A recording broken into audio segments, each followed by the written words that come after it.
ಅಶೋಕ, ಏನ್ ನಿನ್ ಸಮಾಚಾರ? ಅಮ್ಮ, ನಾನು ಇವತ್ತೇ ಅರ್ಜೆಂಟ್ ಆಗಿ ಬೆಂಗಳೂರಿಗೆ ಹೋಗ್ಬೇಕಾಗಿದೆ. ನಾಳೆ ಬೆಂಗಳೂರಿನಲ್ಲಿ ನನ್ನ ಡಾಕ್ಟರ್ ಇಟ್ಟು ಇದೆ. ಎಷ್ಟೇ ದುಡ್ಡು ಕೊಟ್ಟರು ಇಂಥ ದೊಡ್ಡ ನೌಕರಿ ಸಿಗಲಾರದು. ಆದರೂ ನಾನು 16 ಜನಕ್ಕೆ ಹೇಳಿ ಕೇಳಿ ರೆಕಮೆಂಡ್ ಮಾಡಿಸಿದ್ದೇನೆ. ಅಟ್ಲೀಸ್ಟ್ ಅವರಿಗೆ ಪಾರ್ಟಿ, ಪಂಗಡ, ಊಟ, ವಸತಿ ಅಂತ 10,000 ರೂಪಾಯಿ ಖರ್ಚು ಮಾಡ್ಬೇಕು. ಅಪ್ಪನಿಗೆ ಹೇಳಿದ್ರೆ ನೀನೇ ಅಪ್ಪನಿಗೆ ಏನಾದರೂ ತಿಳಿಸಿ ಹೇಳಿ 10,000 ರೂಪಾಯಿ ಇಷ್ಟು ಕೊಡಮ್ಮ. ನೋಡಪ್ಪ ಅಶೋಕ್, ನಿಮ್ಮಪ್ಪ ಎಂಥವನು ಅಂತ ನನಗೆ ಚೆನ್ನಾಗಿ ಗೊತ್ತಿಲ್ಲ. ನಿಮ್ಮಪ್ಪ ಇದನ್ನೆಲ್ಲ ಸಂಪಾದನೆ ಮಾಡಬೇಕಾದ್ರೆ ಎಷ್ಟೊಂದು ಕಷ್ಟಪಟ್ಟು ಬೆವರು ಸುರಿಸಿ ಗಳಿಸಿದ್ದಾರಂತ ನಿನಗೇನಪ್ಪ ಗೊತ್ತು? ನಿಮ್ಮಪ್ಪನಿಗೆ ನೀನು ಲಂಚ ಕೊಟ್ಟು ನೌಕರಿಗೆ ಹೋಗೋದಾಗಲಿ, ಅದು ಅಲ್ಲದೆ ವರದಕ್ಷಿಣೆ ತೆಗೆದುಕೊಂಡು ಮದುವೆ ಆಗೋದಾಗಲಿ, ದುಡಿಯದೆ ದುಡ್ಡು ಗಳಿಸೋದಾಗ್ಲಿ, ಇದ್ಯಾವುದೂ ಅವರಿಗೆ ಹಿಡಿಸುವುದಿಲ್ಲ. ಅದಕ್ಕಾಗಿ ನಿನ್ನ ಕೈಗೆ ಹಣ ಕೊಡೋದಕ್ಕೆ ಅವರು ಹಿಂದೆ ಮುಂದೆ ನೋಡ್ತಾ ಇದ್ದಾರೆ. ಅಮ್ಮ, ನಾನೇನು ಲಂಚ ಕೊಟ್ಟು ನೌಕರಿಗೆ ಹೋಗ್ಲಿಕ್ಕೆ ಹಣ ಕೇಳ್ತಾ ಇಲ್ಲಮ್ಮ. ಇಂಥ ಡಾಕ್ಟರ್ ನೌಕರಿಗೆ 16 ಜನ ದೊಡ್ಡವರಿಗೆ ಹಿಡಿದು ಖರ್ಚು ಮಾಡಬೇಕಾಗುತ್ತದೆ. ಅಪ್ಪನಿಗೆ ಹೇಳಿದ್ರೆ ಏನೇನೋ ಮಾತಾಡ್ತಾನೆ. ನಾನು ನೌಕರಿಗೆ ಹೋಗುವಾಗಲೂ ಇದೇ ಹಣೆ ಬರ. ವಿದ್ಯಾಭ್ಯಾಸ ಕಾಲೇಜು ಕಲಿಸುವಾಗಲೂ ಕಷ್ಟ ಕೊಟ್ಟು ಕಾಲೇಜು ಕಲಿಸಿದ್ರು. ಸಾಕು, ಬಾಯಿ ಮುಚ್ಚು. ನಿಮ್ಮಪ್ಪ ನಿನಗೆ ಕಷ್ಟ ಕೊಟ್ಟು ಶಾಲೆ ಕಲಿಸಿಲ್ಲ, ಕಷ್ಟಪಟ್ಟು ವಿದ್ಯಾಭ್ಯಾಸ ಮಾಡಿಸಿದ್ದಾರೆ ಎಂಬುದನ್ನು ಮಾತ್ರ ಮರೆಯಬೇಡ. ನನಗೆ ಕಾಲೇಜು ಕಲಿಸಿದ್ರೆ ನಾನು ಒಳದಾಗಿಲ್ಲಮ್ಮ. ಡಾಕ್ಟರ್ನಾಗುವ ಯೋಗ್ಯತೆ ಬಿಡ್ತೇನೆ. ಇದು ತಪ್ಪೇನಮ್ಮ? ನೀನು ಬುದ್ಧಿವಂತ ಅಲ್ಲ ಅಂತ ನಾನು ಹೇಳ್ತಾ ಇಲ್ಲಪ್ಪ. ನೋಡು, ನೀನು ವಿದ್ಯಾವಂತ ಅನ್ನೋದು ನನಗೂ ಚೆನ್ನಾಗಿ ಗೊತ್ತಿದೆ. ನೀನೊಬ್ಬ ದೊಡ್ಡ ಡಾಕ್ಟರ್ ಆಗ್ಬೇಕು. ಈ ಮನೆ ಜವಾಬ್ದಾರಿ ಹೊರುವ ಗುಣವಂತ ನೀನಾಗಬೇಕು. ನಮ್ಮೆಲ್ಲರ ಬಾಳಿಗೆ ಕಣ್ಣಾಗಬೇಕೆಂಬುದೇ ನನ್ನ ಆಸೆಯಪ್ಪ. ಆದಷ್ಟು ಬೇಗನೆ ನನ್ನ ಮಗ ಡಾಕ್ಟರ್ ಆಗಬೇಕೆಂಬುದೇ ನನ್ನ ಆಸೆ.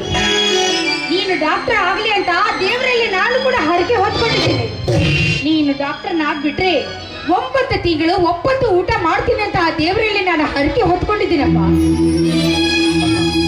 ನನ್ನ ಸಲುವಾಗಿ ನೀನೇಕೆ 9 ತಿಂಗಳು 9 ಊಟ ಮಾಡಿ ಉಪವಾಸ ಇರುವಂತ ಹರಕೆ ಆ ದೇವರಿಗೆ ಹರಕೆ ಹೊರುವಂತ ಅವಶ್ಯಕತೆ ಆದ್ರೂ ಏನಿತ್ತಮ್ಮ? ಹೆತ್ತ ತಾಯಿ ಕರಳಪ್ಪ.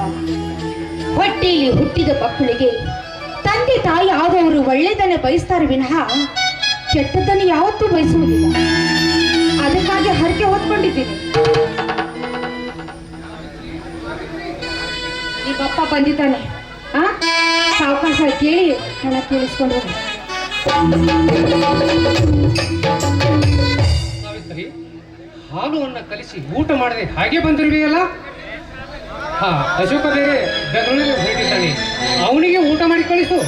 ಅವನು ಈಗಾಗಲೇ ಬೆಂಗಳೂರಿಗೆ ಹೋಗ್ಬೇಕು ಅಂತ ನಿಂತಿದ್ದಾನೆ. ಅದೇನೋ ಹೇಳ್ತಾ ಇದ್ದಾನೆ ನೋಡಿ, ಅವನ ಬಾಯಿಂದ ಕೇಳ್ಕೊಂಡು. ಏನಪ್ಪ ಅಶೋಕ? ಡ್ಯಾಡಿ, ನಾನು ಆವಾಗಲೇ ಹೇಳ್ತಲ್ಲ, ನಾಳೆ ನನ್ನ ಬೆಂಗಳೂರಲ್ಲಿ ಇಂಟರ್ವ್ಯೂ ಸಲುವಾಗಿ 10,000 ರೂಪಾಯಿ ಬೇಕಾಗುತ್ತೆ ಅಂತ. ಅದರ ಸಲುವಾಗಿ ವೇಟ್ ಮಾಡ್ತಾ ಇದ್ದೇನೆ ಅಪ್ಪಾಜಿ. ನೋಡಪ್ಪ ಅಶೋಕ, ಬಹಳ ಕಷ್ಟಪಟ್ಟು ನಿಮಗೆ ವಿದ್ಯಾಭ್ಯಾಸ ಕಲಿಸಿದ್ದೇವೆ. ಪ್ರಾಮಾಣಿಕತೆಯಿಂದ ಉದ್ಯೋಗ ಪಡೆಯುವುದು ನಿಮ್ಮ ಆದ್ಯ ಕರ್ತವ್ಯ. 10 ಬಿಡಿಗಾಸಿಗಾಗಿ 20 ಜನರ ಮುಂದೆ ಕೈ ಒಡ್ಡದವರು ನಾವು. ಏಕಕಾಲಕ್ಕೆ 10,000 ಹಣ ಬೇಕಂತ ಕೇಳಿದರೆ ನಾವು ಎಲ್ಲಿಂದ ತರಬೇಕಪ್ಪ? ನಮ್ಮ ಕೈಗಳು ಇಲ್ಲಿಗೆ ನಿಂತು ಹೋಗಿವೆ. ನಿಮ್ಮ ಮೇಲೆ ಆಸೆ ಹೊತ್ತು ಕುಳಿತ ಹಸಿದವರು ನಾವು. 4 ಜನರ ಹತ್ತಿರ ಕೇಳಿ ಸಾಲ ಅಂತ 5,000 ರೂಪಾಯಿ ಹಣ ತಂದಿದ್ದೇನೆ. ಈ ಎದ್ದ ಹಣದಲ್ಲಿ ನೀನು ದೊಡ್ಡವನಾಗಿ ಅಂತ ಬಾ ಅಂತ ಹೇಳ್ತಾ ಇದ್ದೀನಿ. ತೆಗೆದುಕೋ ಅಶೋಕ ಈ ಹಣ.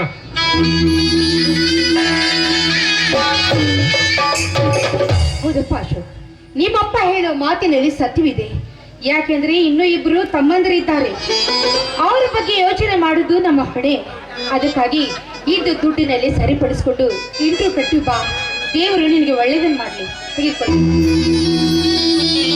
ನೋಡಮ್ಮ, ಈ ಹಣ ಸಾಲದೆ ಹೋದರೆ ಮತ್ತೆ ನಾನು ಸಾಲ ಮಾಡಬೇಕಾಗುತ್ತೆ. ನೋಡು ಮಗು, 10,000 ಬೇಕೆ 20,000 ಸಾಲ ಮಾಡಿ ಬಾ. ಆ ಸಾಲವನ್ನು ನಾವಿಬ್ಬರು ಗಂಡು ಹೆಂಡರು ದುಡಿದು ಮುಟ್ಟಿಸುತ್ತೇವೆ. ಒಟ್ಟಿನಲ್ಲಿ ನೀನು ಒಬ್ಬ ದೊಡ್ಡ ಡಾಕ್ಟರ್ ಆದರೆ ಅಷ್ಟೇ ಸಾಕು. ನಿನ್ನ ತಾಯಿ ಅಂತೂ ದೊಡ್ಡ ಹರಕೆ ಹೊತ್ತಿದ್ದಾಳೆ. ನೀನು ದೊಡ್ಡ ಡಾಕ್ಟರ್ನಾದರೆ ದೇವರಲ್ಲಿ 9 ತಿಂಗಳು 9 ಊಟ ಮಾಡ್ತೀನಂತ ಹರಕೆ ಹೊತ್ತಿದ್ದಾಳೆ. ಇಷ್ಟರ ಮೇಲೆ ನೀನೇ ತಿಳಿದುಕೊಳ್ಳಬೇಕು ಹೆತ್ತವರ ಪ್ರೀತಿ ನಿನ್ನ ಮೇಲೆ ಎಷ್ಟರ ಮಟ್ಟಿಗಿದೆ ಅನ್ನೋದು.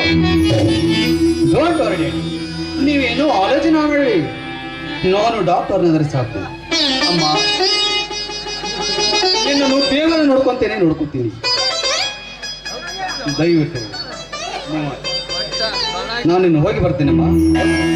ಹೋಗಿ ಬಾ. ಆ ದೇವರು ನಿನಗೆ ಒಳ್ಳೇದು ಮಾಡಿ.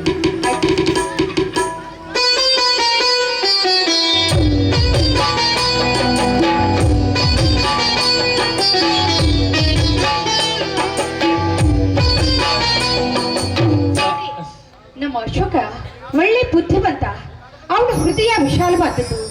ನಾಳೆ ಈ ಮನೆ ಹೊಡೆ ಹೊರುವ ಜವಾಬ್ದಾರಿವಂತನಾಗ್ತಾನೆ ಅಂತ ನನ್ನ ಮನಸ್ಸು ಹೇಳ್ತಾ ಇದೆ. ನೋಡು ಸಾವಿತ್ರಿ, ನಾವು 3 ಜನ ಮಕ್ಕಳನ್ನು ಹೆತ್ತಿದ್ದೇವೆ. ಮುಂದೆ ಅವರು ಏನಾಗುತ್ತಾರೆ ಅನ್ನೋದು ಮುಂದಿನ ಭವಿಷ್ಯ ಕಂಡವರಾರು. ಅವರಿಗಾಗಿ ಹೆತ್ತವರಾಗಿ ನಾವು ಏನೇನು ಮಾಡಬೇಕೋ ಮಾಡಿ ಮುಗಿಸೋದು ನಮ್ಮ ಕರ್ತವ್ಯ. ಹೋಗು, ನೀನು ಊಟ ಮಾಡಬಹುದು. ಆಯ್ತು.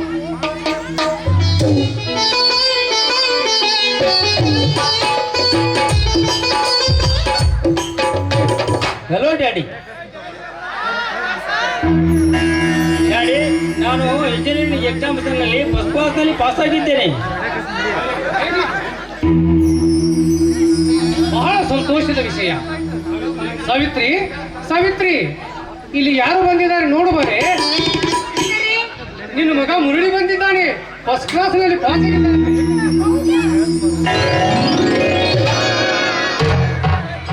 ಅಮ್ಮ, ನನಗೆ ಆಶೀರ್ವದಿಸಮ್ಮ.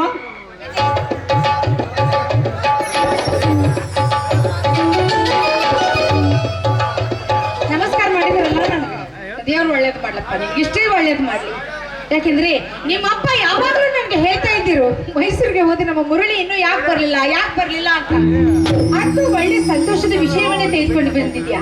ಆದಷ್ಟು ಬೇಗನೆ ನಿನಗೊಂದು ಒಳ್ಳೆ ನೌಕರಿ ಸಿಗಲಿ. ನೋಡು, ನೀನು ಸರ್ಕಾರಿ ನೌಕರಿ ಬಗ್ಗೆ ಹೋಗೋದಕ್ಕೆ ಪ್ರಯತ್ನ ಮಾಡು. ಅಮ್ಮ, ಅದರ ಬಗ್ಗೆ ನೀವೇನು ಚಿಂತೆ ಮಾಡಬೇಡಿ. ನಿನ್ನ ಆಶೀರ್ವಾದದಿಂದ ನನಗೆ ನೌಕರಿ ಸಿಗುತ್ತದೆ ಎಂಬ ವಿಶ್ವಾಸ ನನಗಿದೆ. ಇನ್ನು 1 ವರ್ಷ ತಡೆದು ನೋಡಮ್ಮ, ನಾನು ಗೌರ್ಮೆಂಟ್ ಇಂಜಿನಿಯರ್ ಆಗಿ ನಾನೇ ಸಂಪಾದನೆ ಮಾಡಿದ ದುಡ್ಡಿನಿಂದ ಇದೇ ಜಾಗದಲ್ಲಿ ಅರಮನೆ ಅಂತ ಬಿಲ್ಡಿಂಗ್ ಕಟ್ಟಿಸಿ ನಿಮ್ಮಿಬ್ಬರನ್ನು ಕುಳಿಸಿ ಅದು ಪೂಜೆ ಮಾಡುತ್ತೇನೆ. ನಾನು ಅದನ್ನೇ ನಿಮ್ಮ ಅಪ್ಪರಿಗೆ ಹೇಳ್ತಾ ಇದ್ದೀನಪ್ಪ. ನನ್ನ ಮಗ ಮುರಳಿಗೆ ದೊಡ್ಡ ಇಂಜಿನಿಯರ್ ಆಗ್ತಾನೆ, ದೊಡ್ಡ ನೌಕರಿ ಸಿಗ್ತದೆ. ಆಮೇಲೆ ದೊಡ್ಡದೊಂದು ಅರಮನೆ ಕಟ್ಟಿಸಿ ಅದರಲ್ಲಿ ಫ್ಯಾನು AC ಎಲ್ಲ ಹಾಕಿಸಿ ಕನ್ನಡದ ಜನತೆಗೆ ಒಂದು ದೊಡ್ಡ ಡ್ಯಾಮ್ ಕಟ್ಟಿಸ್ತಾನೆ ಅಂತ ನಾನು ಹೇಳಿದ್ದೇನೆ. ಸಾವಿತ್ರಿ, ನಿನ್ನ ಮಗ ದೊಡ್ಡ ಡ್ಯಾಮ್ ಕಟ್ಟಿಸ್ತಾನೋ, ದೊಡ್ಡ ಡ್ಯಾಮ್ ಬೀಳಿಸ್ತಾನೋ, ಮುಂದಿನ ಭವಿಷ್ಯ ಕಂಡವರಾರು. ಈಗ ತಾನೇ ಬಂದಿದ್ದಾನೆ, ಅವನ ಹೊಟ್ಟಿಗೆ ಊಟ ಹಾಕಬಹುದು. ಯಾಕಪ್ಪ, ಅಮ್ಮ ಹೇಳಿದ ಮಾತಿನ ಮೇಲೆ ನನ್ನ ಮೇಲೆ ವಿಶ್ವಾಸವಿಲ್ಲವೇ? ವಿಶ್ವಾಸವಿದೆ ಮುರಳಿ, ತಮಾಷೆಗಾಗಿ ಹೇಳಿದ ಅಷ್ಟೇ. ಮಕ್ಕಳಾದ ಮೇಲೆ ನಿಮ್ಮ ಮೇಲೆ ವಿಶ್ವಾಸ ಬಿಡದೆ ಮತ್ತಾರ ಮೇಲೆ ವಿಶ್ವಾಸ ಬಿಡಬೇಕಪ್ಪ. ನಿನ್ನ ತಾಯಿಯಂತೂ ದೊಡ್ಡ ಆಸೆ ಇಟ್ಟುಕೊಂಡಿದ್ದಾಳೆ.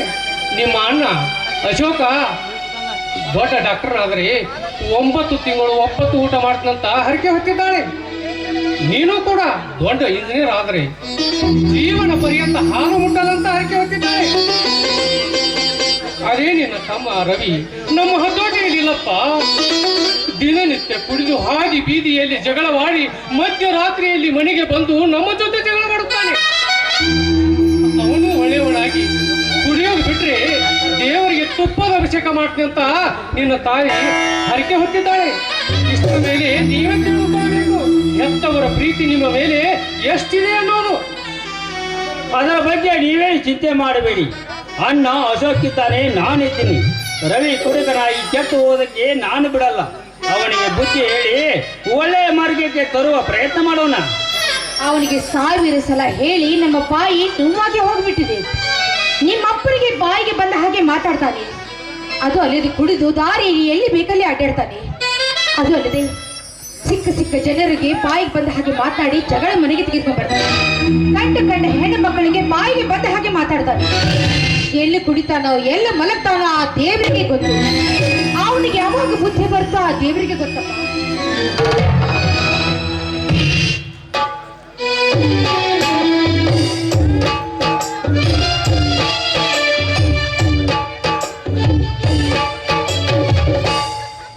ಹೋಗ್ರಿ ಹೋಗ್ರು, ನನ್ನೇ ನೋಡ್ತೀರ ಹೋಗ್ರಲೆ. ಕೊಡಿಯವರೆಲ್ಲ ಕ್ಯಾಟ್ ಮಾಡ್ಸಿರೋ ಅಂತ ತಿಳ್ಕೊಂಡ್ಬಿಟ್ಟಿದ್ದಾರೆ ಈ ಕಳ್ಳನ್ ಮಕ್ಳು. ನಾನು ಕುಡಿದಾರ ಆಗ್ತೀನಿ, ಅದನ್ನ ಕೇಳಕ್ ನೀವರ್ಲಿ. Ravi, what you talking nonsense? ಬಾಯಿಗೆ ಬಂದಂತ ಬಾತ್ ಇದೆಯಲ್ಲ, ಮನುಷ್ಯ ಇದ್ಯೋ ಕತ್ತೆ ಇದ್ಯೋ? ಹಲೋ ಹಲೋ ಮಾಡಿಯರ್ ಬ್ರದರ್, ಬರಲಿ. ಈ ಕಲಿಯುಗದಲ್ಲಿ ಕುಡಿಯೋರೆಲ್ಲ ಕತ್ತೆ ನನ್ ಮಕ್ಳು, ಕುಡಿಯೋರೇ ನನ್ ಮಕ್ಳು. ನೀನು ಕುಡಿದು ಕೊಬ್ಬರಿ brother, take it brother, take it. ಕತ್ತೆ, ಎಷ್ಟು ಸಲ ಹೇಳಿದ್ದೇನೆ ನಿನಗೆ ಕುಡಿಬೇಡ ಕುಡಿಬೇಡ ಅಂತ?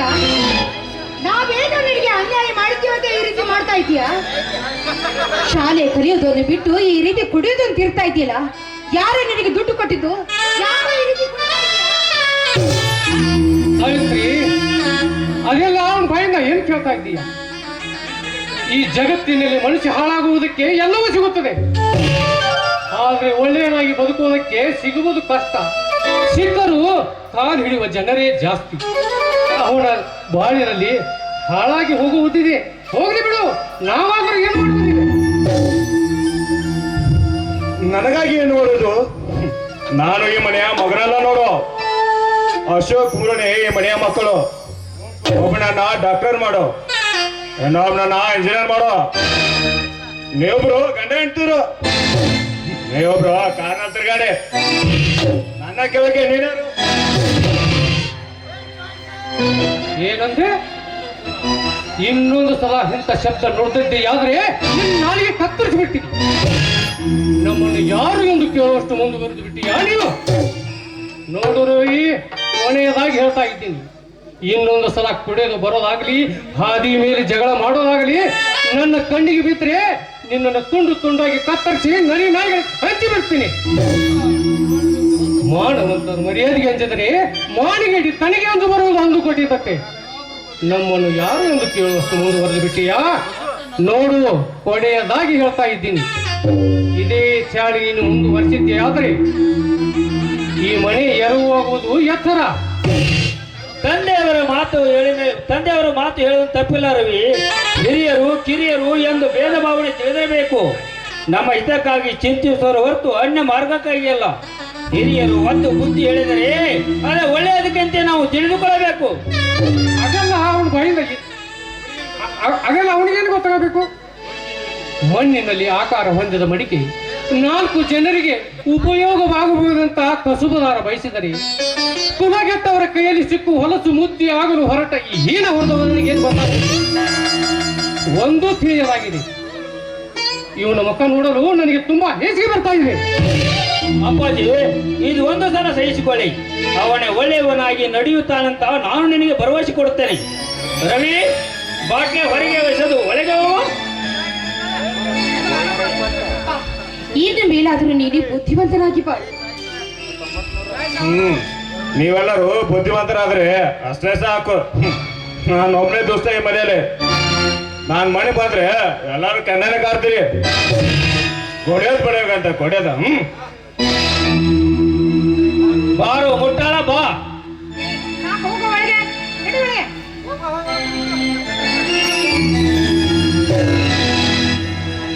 ಸಾವಿತ್ರಿ, ಸಾವಿತ್ರಿ, ಅವನಿಗೆ ಸ್ನಾನ ಮಾಡಿಸಿ ಊಟ ಮಾಡಿಸಿ ಮಲಗಿಸಿ. ಯಾವಾಗ ಊಟ ಮಾಡಿದ್ದಾನೋ ಏನು? ಕುಡಿದು ಅವನ ದೇಹ ಕೆಟ್ಟು ಹೋಗ್ತಾ ಇದೆ. ಅವನ ಹೆತ್ತವರು ನಾವು ಆ ಕರುಳಿಗಾದರೂ ನಾವು ಸಹಿಸ್ಕೋಬೇಕು. ನಾನು ಸ್ವಲ್ಪ ತೋಟದ ಕಡೆಗೆ ಹೋಗಿ ಬರ್ತೇನೆ. ಇವರಿಗೋಸ್ಕರ ಹಾಲು ತುಪ್ಪ ಉಪವಾಸ ಇದನ್ನೆಲ್ಲ ಮಾಡ್ತೀನಿ ತಂದೆ. ನನ್ನ ಮಕ್ಕಳಿಗೆ ಒಳ್ಳೆ ಬುದ್ಧಿ ಕೊಡುವ ಭಾರ ನಿನ್ನೆ ಕುಡಿದೆ.